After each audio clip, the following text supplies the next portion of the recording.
it's crazy. I think that people they want to overcomplicate it, but the reality is you have to do what's in front of you.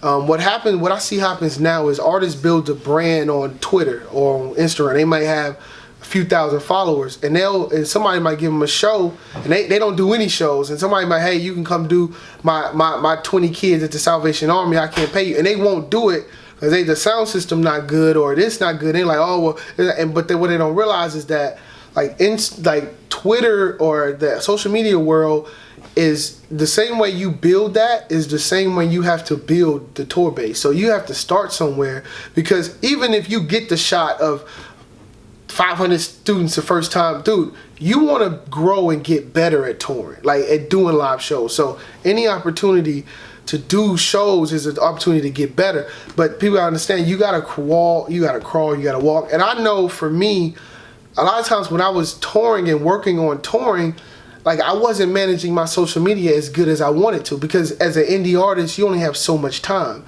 So a lot of times you can get so caught up in social media that you're not going out to other people's shows to support them, meeting the people who did the tour and saying, man, if you do another show, I would love to be a part. You're not doing any of that.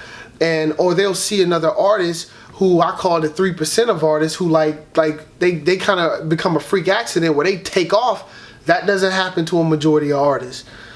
Even at South by Southwest, we went to shows out here. These are new artists that paid to come here. Like they're on shows where they flew out to be on other artists' sets to get 5 minutes. I saw major artists with huge singles getting 5 minutes on their show, but they know they have to start. They have to build a base. They have to work.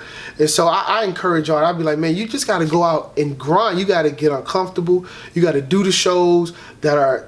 I remember doing shows in libraries, doing shows in hotels, doing shows on street corners, like all of that. You know what I mean? And so all of that to me is just like, that's the foundation. And I'm from I'm from the South, I'm from Memphis. I saw independent groups that have lasted 10 and 20 years who I saw their grind. So that's a blueprint for me, you know what I mean? And so just the work is just something you can't replace.